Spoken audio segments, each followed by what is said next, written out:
welcome to Volume 24 of The Idiot Farmers. Today, Phil makes rust remover and shows you how to make lunch. Enjoy!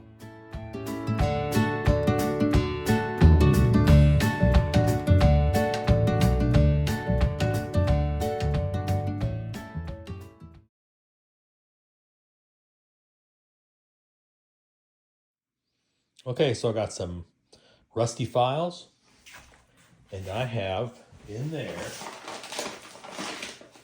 a 1 molar solution of sodium citrate, which is 518 grams in 2 liters of water. That's based on the molar weight.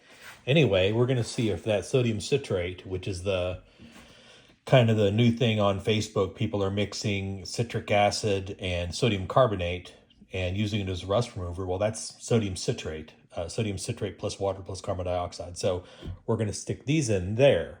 Now, I do see that some of these aren't going to fit all the way, so I'll have to flip them at some point. But yeah, they're old valves. I buy them at yard sales and stuff like that. So we'll see if they work.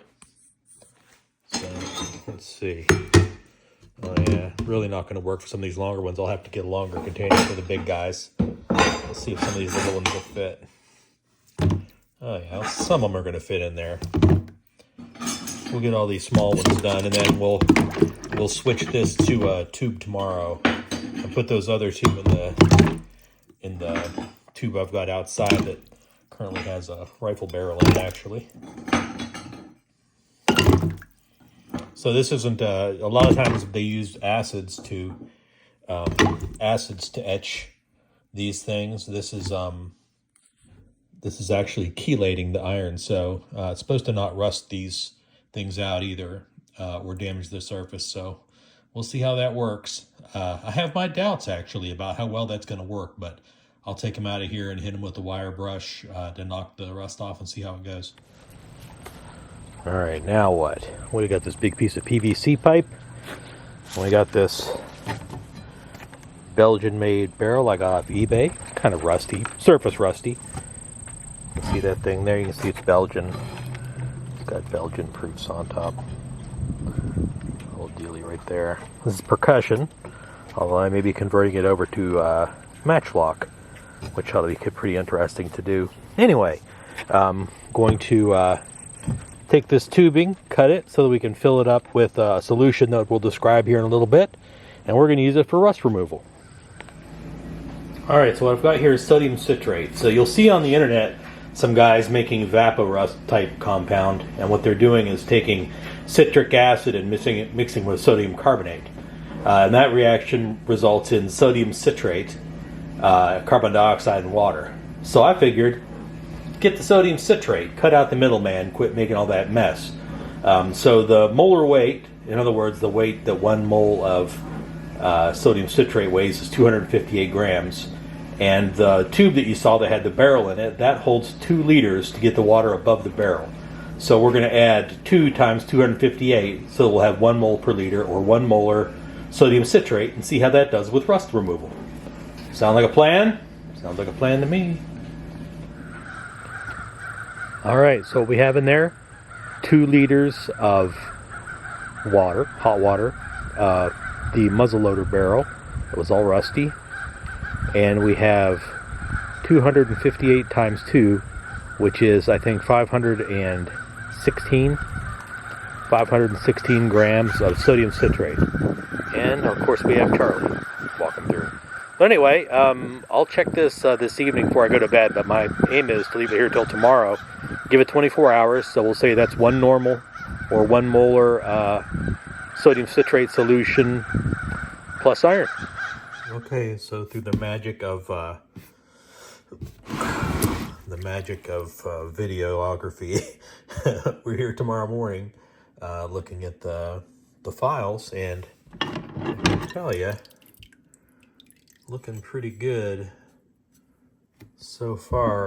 I already looked through here once this morning. I wanted to show you this rasp. I don't know if you can remember what this rasp looked like. You go back in the video, but it was pretty rusty, and it really has done a pretty good job. So I'm going to take these over to the sink and clean them off with the little file brush and some soap and water and see what we come up with. Then I'll set it out here on the butcher block. All right, so here's the files, and I think they came pretty clean actually. And here's some that didn't come quite as clean, but still, I don't know if you can see this one here, this RASP file. I think if I am actually going to throw all these back into that solution for the rest of the day and tonight, and then try to clean them up again tomorrow. But something I want you to notice here is all these files here, and this one was really bad, and it came out really nice and clean. But I just want to show you something here on these.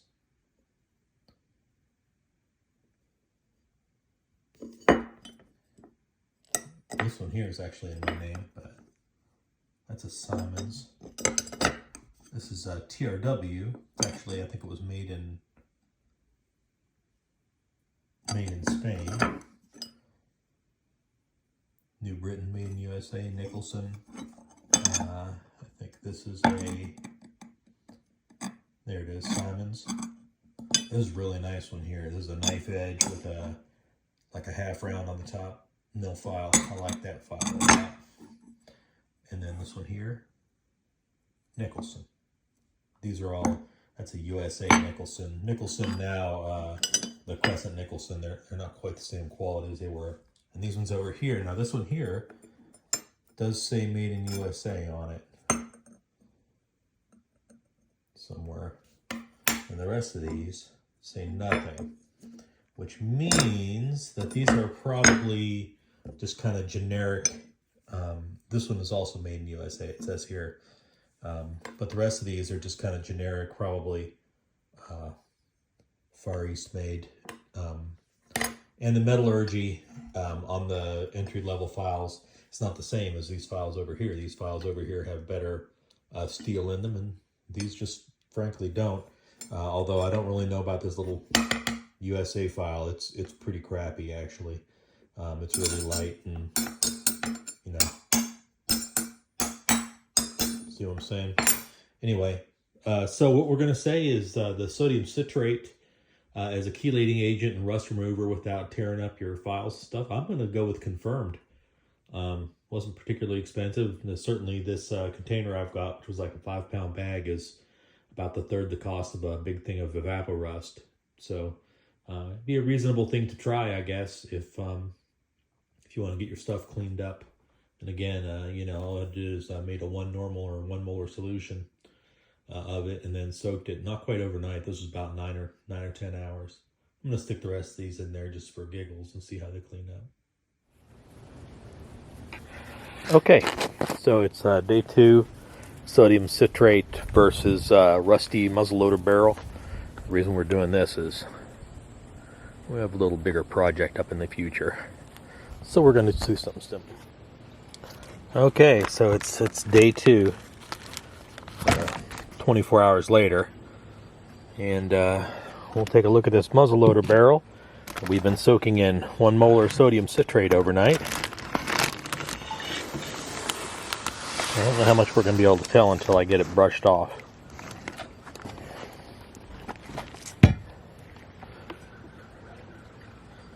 Well, it does look like it's done something here.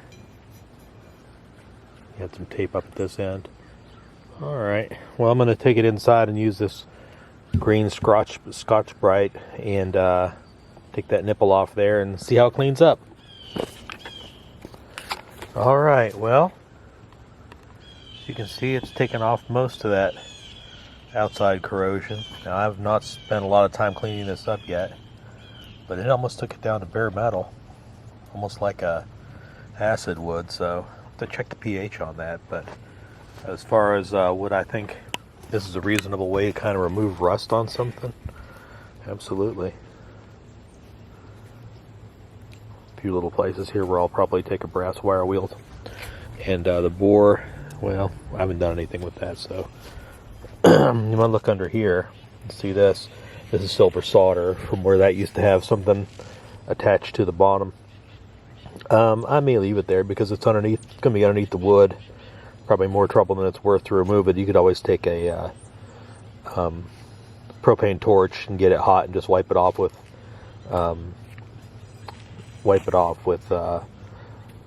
still wool, but I'm not worried about it. What I might end up doing is making a matchlock out of this and converting this percussion tip to a cup, and then have the match coming down on this cup. So we'll see how that works. I haven't decided how I'm going to do that yet. Anyway, works. Sodium citrate, rust removal. All right, so I've got the barrel back. It's been sitting in this stuff actually 2 days now because I ended up going out of town. So I'll pull it out of here. Again, this is the one normal sodium citrate. It's actually a couple files in here with it too. And see if you can see that. Looks pretty darn good. Seems like it's taken all the rust off. Now you can see there's very little bluing, but I don't think this thing really had a lot of bluing anyway. And again, you can see silver solder up underneath here. And that silver solder didn't come off, but that's not really supposed to anyway. But anyway, that's 2 days in the sodium citrate, and I think it looks fantastic. That looks really good. So I'm going to take a blue Scotch-Brite to it inside, scrub it down, and probably take a brush to the inside of the barrel here. The inside of the barrel, probably can't see that, but it's pretty dirty. Also doesn't have a breech plug in it, so we're going to figure out what the thread of this breech plug is. And anyway, pretty awesome. 16 gauge 1860s barrel, cleaned up over 2 days. It was pretty rusty on the outside, but it looks really good. Looks quite solid. I think it's going to be just fine for whatever project I do. Maybe converting this over here to a matchlock pan instead of a threaded hole. Probably thread something in and then drill it out so we can make a flash pan out of that. Ought to be fun. Anyway.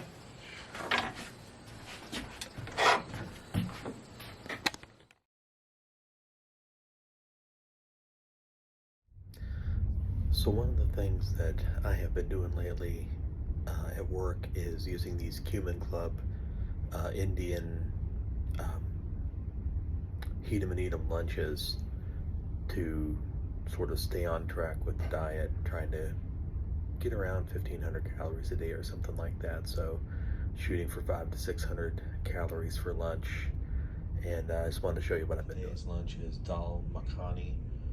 And you can see on the back here that it's about 214 calories split into 2 lunches. And we use Uncle Ben's rice. Half a pack is 200 calories. And this chicken is about, I think, 200 or so calories for the can. 210 calories per can, and we use the whole can of that. We use the whole thing of this with 7 ounces of water, which I boil in this little countertop boiler, which does a really good job actually. Not being paid by these guys, but I use it all the time. And so this makes 2 lunches that I can split up over 2 days. Yeah, we could just do the dal makhani by itself, but I like a little more protein. I usually work out about 45 minutes on my work days during lunchtime, so I like to add the chicken breast to it, but you can do whatever you want. You could certainly do just the dal makhani and keep it right around 400 calories. So that took about a minute and a half to get to boiling, which I think is pretty good.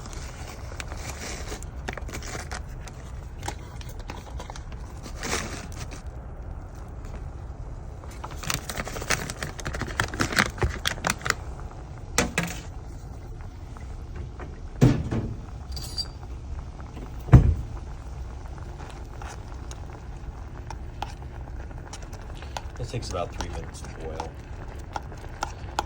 and because I can't do it one-handed, I'm gonna put the spoon down and add the chicken, and then put the top of the chicken at it. Doesn't look much difference, but each serving will have about 25 grams of protein between the lentils and the chicken. So all we need to do, let's just put a top on for another 2 or 3 minutes, and then I usually let this sit for about 20 minutes after it's done boiling. For texture, and then This is obviously just 90 seconds in the microwave. Split this up into two, split that up into two, put them in food prep containers, and you have a couple of nice little lunches. The cost is really low. Protein count is high. Overall calories are fairly low considering. And super easy to put together. Probably takes me about 15 minutes a day, including the time I let the thing soak. So hopefully you enjoyed that. I'll do a little video of what it looks like. So that's the finished product. That's today's lunch. That's tomorrow's lunch. And I have the other Uncle Ben's separate in the refrigerator for tomorrow. So yeah, cheap, easy, high protein, low overall calories considering. So give it a try. Once again, thank you for watching The Idiot Farmers. If you liked what you saw, please like and subscribe, and head back to the channel next week for another adventure.